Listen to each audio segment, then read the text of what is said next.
All right, welcome to Starbase, Texas.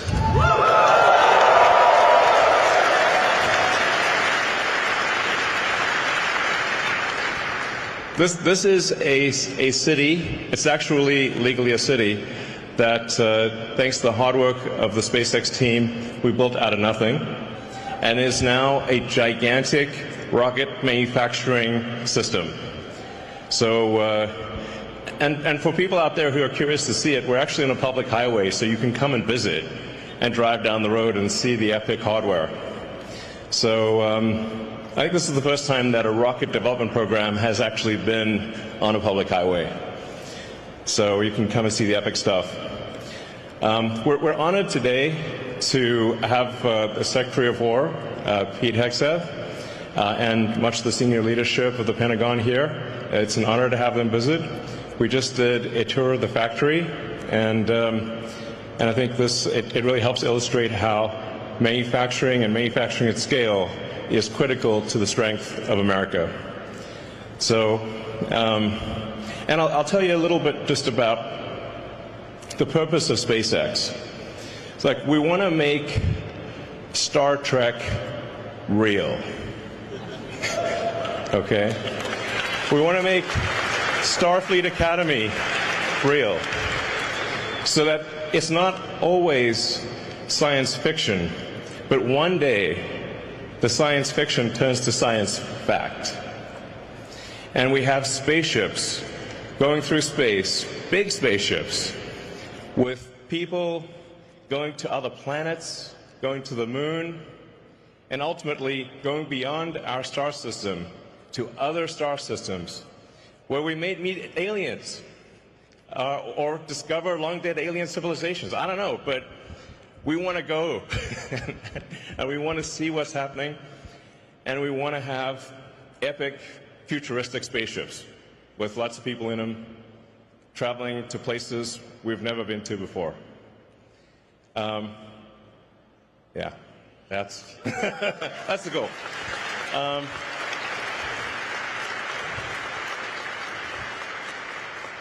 And that's what I think the public thinks of when they think of Space Force. So, on that note, I'd like to introduce the Secretary of War, Pete Hegseth.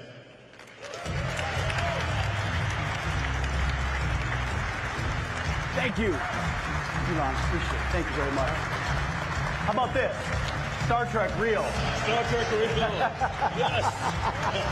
Appreciate it. I love it. Well, what a tour. What an opportunity to be here at Starbase, Texas, with Elon and the SpaceX team. There's nothing like this in America. There's nothing like this in the world. And what you have built and what you will build here is a testament to the strength of American ingenuity and American invention. So I want to thank all of you, all the folks out here, for having us today. Elon, thank you so much for hosting us, for what you built, for the vision you have for this company, the vision you have for our country, the vision you have for American innovation. I could not think of a more fitting venue to continue our Arsenal of Freedom tour and to outline today the future of technological innovation at the War Department. Those of you here at SpaceX will appreciate this, knowing that as World War II was ending, the Secretary of War and Secretary of the Navy wrote to the National Academy of Sciences and declared that scientific research was essential to our national security. To ensure continued preparedness, they wrote, the research scientists of the United States must be called upon to continue in peacetime some substantial portion, that of which they have made so effectively during the stress of the present war. The competitive time element in developing those weapons and tactics may be decisive in future conflicts. You see, those secretaries of war and Navy many decades ago recognized the importance that innovation and readiness holds for our national security. They knew what was at stake, the very freedoms of the country we hold dear. All across the United States today, extraordinary innovation is unlocking new possibilities for freedom, prosperity, and security. Now, the question before us is not whether or not the most powerful technologies of this century will reinforce free societies? Is it going to reinforce our free societies, or will that technology be shaped and twisted by malign regimes that seek to use those technologies for control and coercion? You see, over the past several months, I've talked at length about the challenges we face in transforming the War Department to address current and future missions, all in service of meeting the needs of the 21st century warfighter. I'd like to think we've already made dramatic progress in the Pentagon's culture by reviving the warrior ethos, and we're moving out quickly in transforming our acquisition ecosystem as well. But today is about how we supercharge innovation at the War Department for the era ahead. Innovation is happening at a pace we can't even foresee, and we need the entire enterprise, our enterprise, to embrace the urgency required for this moment. Since the end of the Cold War, the defense industrial base in our country has consolidated. This makes it difficult, if not impossible, for new creators of technical innovations to win business at our department. The result is a risk-averse culture that prevents us from providing our warfighters with the best resources that America has to offer. That ends today. Simply put, the United States must win the strategic competition for 21st century technological supremacy. Artificial intelligence, autonomous systems, quantum, hypersonics, and long-range drones. If you talk to Elon Musk long enough, he will tell you how important hypersonics and long-range drones are, and he's 100% correct. Space capabilities, directed energy, and biotechnology are the new areas of global competition. The challenge is that our legacy approach to technological development assumes that technology moves in a predictable, linear conveyor belt from lab to design to development to prototype to test and qualify to program of record, and can only be provided by a handful of companies that have consolidated dramatically. Now, while this system provided us with the weapons that won the Cold War, it is archaic and inconsistent with the novel threat environment that we face today. At its core, this old approach has the hubris to assume that you can easily predict the future, that you can foresee how an invention becomes a weapon in 8 easy steps, 3 decades from first discovery. Our system cannot keep treating innovation as a decades-long, one-way march that dramatically reduces who and what is able to run the gauntlet at our department to get the capability to the warfighter. Until this administration, the Trump administration, the department's process for fielding new capabilities had become just one more post-Cold War peace dividend relic that has not kept up with the times. Worse than that, we've done nothing but add layer upon layer of committees and councils that coordinated but never decided. We created endless projects with no accountable owners. We have high churn with little progress and few outputs. That sounds about like the exact opposite of SpaceX. We treated innovation as a box to check, not an outcome to deliver. In short, when it comes to our current threat environment, we are playing a dangerous game with potentially fatal consequences. We need innovation to come from anywhere and evolve with speed and purpose. You see, America's open scientific community is an advantage authoritarian regimes cannot replicate. They can read our scientific papers and copy our invention or distill our AI models, but they cannot replicate a culture like this one of open and distributed research.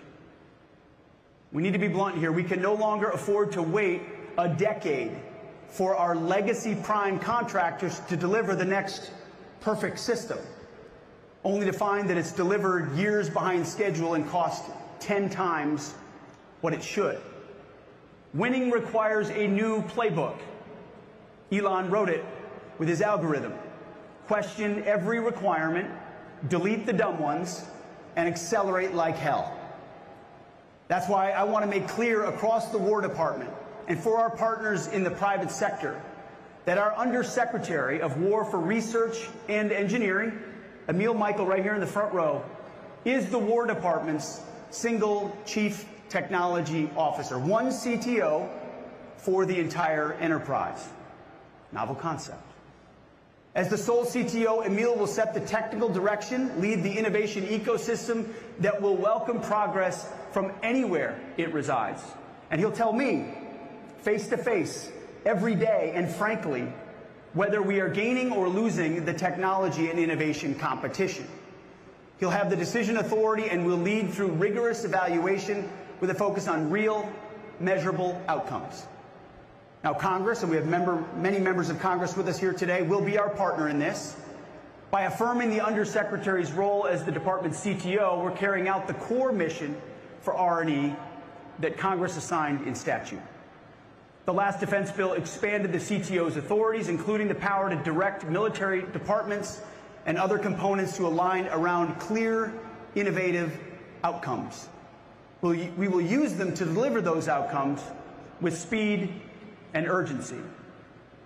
An empowered CTO will inject a disruptive mindset directly into our systems, directing the power of America's world-leading scientists and entrepreneurs, our cutting-edge labs, the tech ecosystem, and our capital markets to build what the warfighter needs, but to do so better, faster, and cheaper.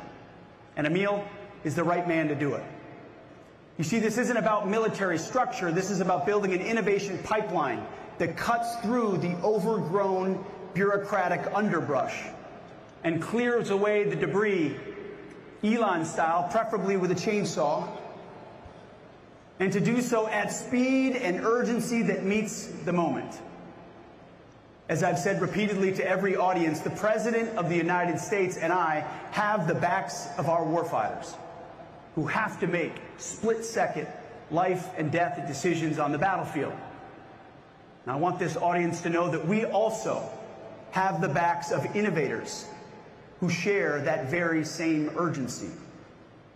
American taxpayers, especially those parents whose sons and daughters have answered the call to serve, I swore in 10 more today, demand, and I demand, and we demand, that we arm our warfighters with overwhelming and lethal technology right now, not a decade from now. In modern warfare, the fastest innovator and iterator will be the winner, and no one can out-innovate an American entrepreneur who has been liberated from the constraints of stifling bureaucracy. That old era ends today. We are done running a peacetime science fair while our potential adversaries are running a wartime arms race. Right now, from garage startups to factory floors to boardrooms across our nation, the question of how to harness innovation coming out of America's AI ecosystem is front and center, and rightfully so, because it has the potential to disrupt and transform every area of human endeavor. The same is true in the Department of War. President Trump's AI executive order spells out our approach succinctly. It is the policy of the United States to sustain and enhance America's global AI dominance in defense of human flourishing, economic competitiveness, and national security. That, ladies and gentlemen, is the War Department's mission. We must ensure that America's military AI dominance, so that no adversary can exploit that same technology to hold our national security interests or our citizens at risk. America first in every domain. Last month, I took the first step toward changing how the department does business with frontier AI technologies when we announced the rollout of Gen AI with our partners from Google. And I want to thank the Google team for leaning forward and making the investment to get their Gemini app to about 3 million users in the War Department.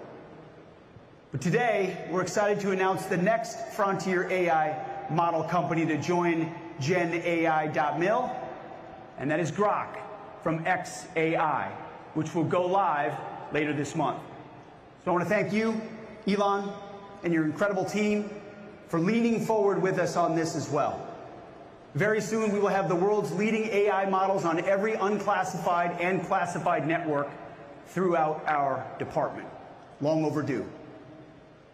To further that, today, at my direction, we're executing an AI acceleration strategy that will extend our lead in military AI established during President Trump's first term. This strategy will unleash experimentation, eliminate bureaucratic barriers, focus on investments, and demonstrate the execution approach needed to ensure we lead in military AI and that it grows more dominant into the future. In short, we will win this race by becoming an AI-first warfighting force across all domains, from the back offices of the Pentagon to the tactical edge on the front lines. The catalyst for this acceleration will be 7 pace-setting projects focused on mission threads across warfighting, intelligence, and enterprise missions, each with a single, accountable leader, aggressive timelines, and measurable outcomes that answer a familiar question, Elon. What have you accomplished this week? This is the execution standard for AI-first transformation. Each of the 7 pace-setting projects will use the following model. 1 owner who reports monthly on their progress. These projects will not be run in a vacuum, but will work directly with warfighters and transition partners to ensure we incorporate real-time operational feedback. We expect rapid iterations, with failure accelerating the learning curve. These are not science projects. They are not governance boards. They are the execution standard for the entire department. We will not win the future by sprinkling AI onto old tactics like digital pixie dust. We will win by discovering entirely new ways of fighting. That's why we will run continuous experimentation campaigns, quarterly force-on-force combat labs with AI-coordinated swarms, agent-based cyber defense, and distributed command and control, pushing the envelope, learning from failure at every stop, which is exactly what this place does. You see, our department doesn't accept failure in the past, and so we never fail, which means we never learn. We're flipping that dynamic. Before talking about the new rules of the game, let me talk about a little bit more about our new team, because no game can be won without the right team. And we're proud to announce that Mr. Cameron Stanley has been appointed the new Chief Digital and Artificial Intelligence Officer, CDAO, of our War Department. Cam will be leading a new team, many of whom have foregone, thank you, or left lucrative careers at pioneer companies such as AWS, Databricks, Palantir, and Meta to join the fight. This team will not only provide a catalyst for change in this department, but will also act, we believe, as a magnet for other talented members of the tech community who want to join us in doing the mission-focused work to protect our great republic. So let's talk about the new rules. First, speed. Speed wins. Speed dominates. Our enterprise currently operates on staffing and committee cycles measured in months and years, and that's unacceptable. Military AI is going to be a race for the foreseeable future, where the risks to U.S. national security of moving too slowly outweigh the impacts of imperfect alignment. To do this, Cam and his team at CDAO will define AI deployment velocity metrics for all the pace-setting projects in the next 30 days and report at least monthly after that. These will become the new benchmarks for programs across the department. Second, bureaucratic blockers. If you work with Elon, you know he finds the blockers and you remove them. We will take a wartime approach to people and policies that block this progress. You want to block? You can work somewhere else. Barriers to data sharing, authority to operate, or ATOs, test and evaluation, and contracting are now treated as operational risks, not simply bureaucratic inconveniences. We are blowing up these barriers. That's why today, at my direction, I'm establishing a barrier removal SWAT team under R&E with the authority to waive non-statutory requirements and escalate to our great Deputy Secretary, Steve Feinberg, anything that slows down the acceleration of AI capabilities. Third, compute resource. We will invest heavily in expanding our access to AI compute, from data centers to the tactical edge, and will tap into hundreds of billions of dollars in private capital flowing into American AI. President Trump's executive order has directed us to build data centers on military land and to work with the Department of Energy to ensure that we dramatically increase the number and breadth of resources needed to power this computing infrastructure. We will work together with our partners at Google and AWS and Oracle and SpaceX, Microsoft and others on these initiatives. Fourth pillar, especially in this room, you'll understand it, is talent. We will use every hiring and pay authority available to us to bring the best American technical talent and reward effective AI transformations by our workforce. We're going to heavily leverage President Trump's Tech Force initiative to bring in the best and brightest from industry and academia. With people like Elon, David Sachs, Emil, Mike, and others from the entrepreneurial and business world already in government, we have shown that we can and that we must enlist the world's leading talent in this cause. Fifth, responsible AI. Today I want to clarify what responsible AI means at the Department of War. Gone are the days of equitable AI and other DEI and social justice infusions that constrain and confuse our employment of this technology. Effective immediately, responsible AI at the War Department means objectively truthful AI capabilities employed securely and within the laws governing the activities of the department. We will not employ AI models that won't allow you to fight wars. We will judge AI models on this standard alone: factually accurate, mission relevant, without ideological constraints that limit lawful military applications. Department of War AI will not be woke. It will work for us. We're building war-ready weapons and systems, not chatbots for an Ivy League faculty lounge.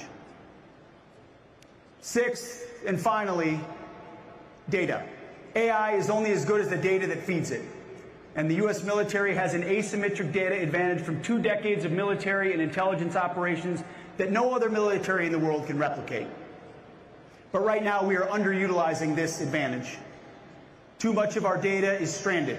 It's stuck in bespoke program databases, locked behind Title 10 or Title 50 stovepipes, invisible to operators, engineers, and industry who can help us exploit it with winning speed and scale. And that's why today, at my direction, CDAO will exercise its full authority to enforce the DOW data decrees and make all appropriate data available across federated IT systems for AI exploitation, including mission systems across every service and component. Each service secretary and component head will submit catalogs of their current data assets to the CDAO within 30 days. Denials of data access requests will be reported to the CTO within 7 days, and they better have a good justification. Today, I'm also directing the Undersecretary for Intelligence and Security, Brad Hansel, to ensure appropriate data from across our intelligence enterprise receives the same treatment and can be fully leveraged to warfighting capability development and operational advantage. AI is only as good as the data that it receives, and we're going to make sure that it's there. Persistent barriers to data access will be escalated to the Deputy Secretary of War for resolution, with authority to reassign or terminate personnel or withhold funding from non-compliant activities within the statutory limits. We'll be clear here. As I said, data hoarding is now a national security risk, and we will treat it that way. AI is an important part of the future, but here's another truth that we've ignored for too long. Beyond AI, we've treated every other kind of innovation as if they're the same. As you know, they're not. We need to break down unnecessary barriers to rapid technological development, adoption, and transition. Some of you will remember this. A generation ago, one of my predecessors, in a dinner speech to industry now infamously known as the Last Supper, advocated for the consolidation of our defense industrial base. This consolidation created a closed innovation ecosystem dominated by just a handful of prime contractors. The results have been characterized by soaring costs, sluggish delivery, and stagnant innovation. That's what President Trump's recent executive order on the defense industrial base and defense companies seeks to address. It makes crystal clear that the priority of the legacy prime contractors must be our nation's national security, not the next earnings call. That means less focus on stock buybacks and more investment on the men and women on the factory floor. It means less stockholder dividends and more investment in infrastructure, plant, and equipment. Today, that old era comes to an end.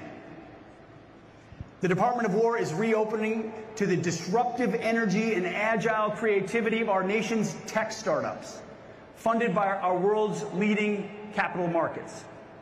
I'm directing my Chief Technology Officer to lead this charge, and his wingman, as always in this effort, Undersecretary for Acquisitions and Sustainment, Mike Duffy. For too long, we organized our ecosystem around stages and silos, labs over here, so-called rapid units over there, commercial outreach in a different building or on another coast altogether, and warfare fighters somewhere at the end, almost an afterthought. The result is duplication, drift, and confusion. And like the acquisition process we are already fixing, the creation of organizations to work around the problems in the innovation ecosystem rather than taking the bold steps needed to transform it. We created an old ecosystem to get around the actual system. No more. Every dollar of innovation, whether it may be in a lab or a startup or a classified shop, must exist to deliver one of three things: game-changing technology, scalable products, or new ways of fighting. If it's not doing one of those three things at speed, it will be realigned or it will go away. And that's why I'm entrusting Emil as the CTO to ensure that this directive across the department is rapidly carried out. Emil, you're going to be busy. Again, what we're talking about today is a transformation in the way we think about innovation. In requirements reform led by Mike Duffy, we killed an old model, a sclerotic model, and rewired the department so that problems, money, and experimentation live in one system. In acquisitions reform, we killed the defense acquisition system and created accountable portfolio acquisition executives, making speed to delivery our organizing principle. We're going to do the same for technological innovation. That's why today, at my direction, we are ending the alphabet soup of councils that meet and brief and write memos and schedule meetings, but never decide and rarely, if ever, accelerate outcomes. Effective immediately, the Defense Innovation Steering Group, the Defense Innovation Working Group, and the CTO Council are disestablished and abolished.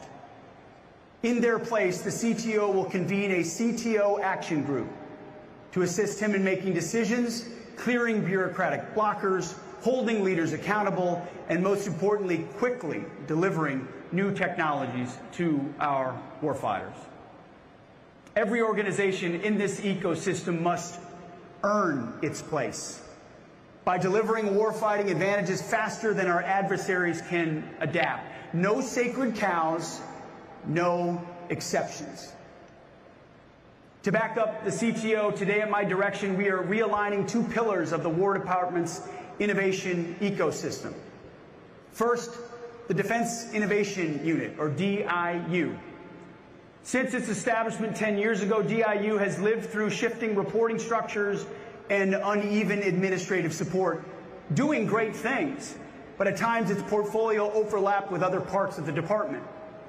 Effective today, DIU is designated a Department of War field activity, providing exceptional tech scouting, rapid contracting, and other common services to the department, executed at commercial tempo.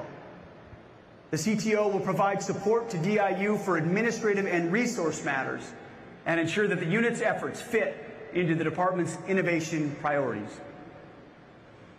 The director of DIU will also continue to report directly to me as a principal staff assistant and carry out its statutory duties. And I'm appointing Mr. Owen West, executor of my Drone Dominance Initiative, as the director of DIU starting in March, when the FY27 budget cycle firms up.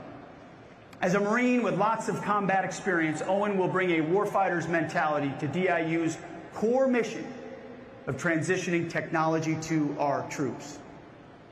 Owen also has the private capital experience needed to ensure DIU remains working hand in glove with the venture and investor communities and continues to on-ramp new entrants into the War Department.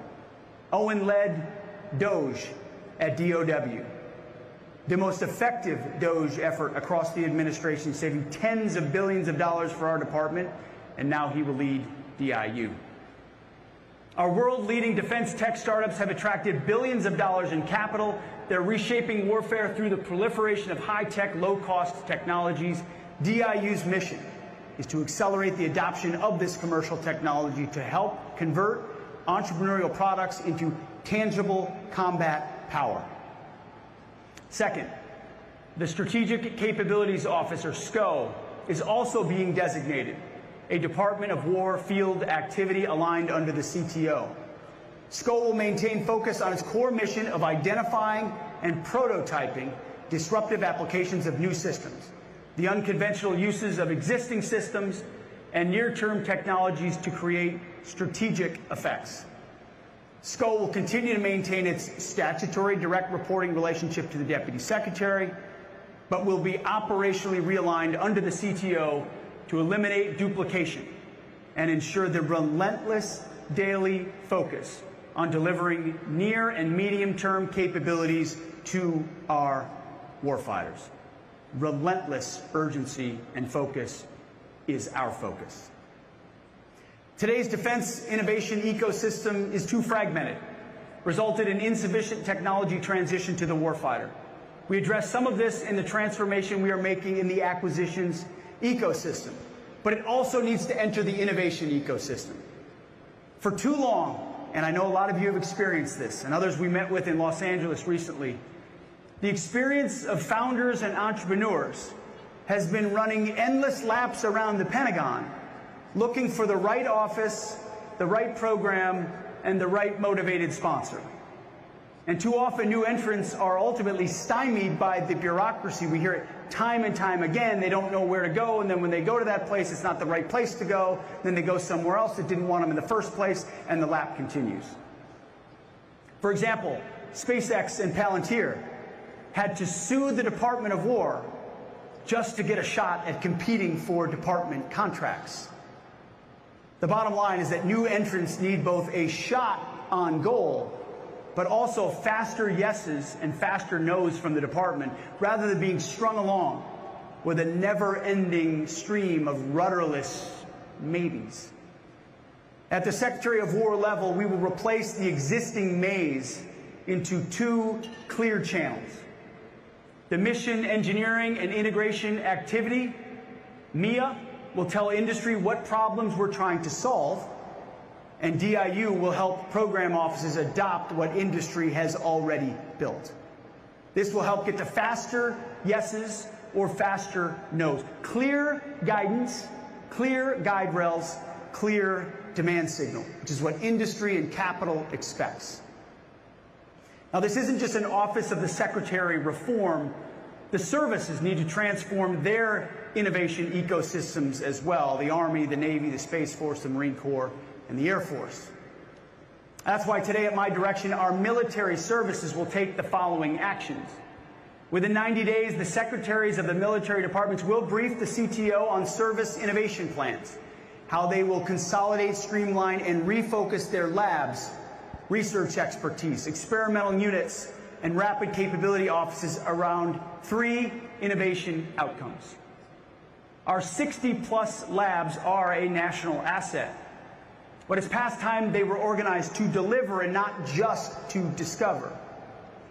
And beginning with the fiscal year 2028 budget, every portfolio acquisition executive will fund an innovation insertion increment, III, dedicated money for the last mile, integration test and rapid insertion of validation solutions into fielded systems.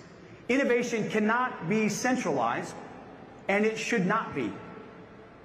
In fact, hope it's okay I name them, but just this past weekend I received an email, a proposal from an Army captain named Drennan Green, who I've known for a while. He had a detailed plan about how he and his unit wants to deploy AI. Innovation can and should come from anywhere and anyone, wherever those best ideas reside. We're going to bring that good captain in and hear from him.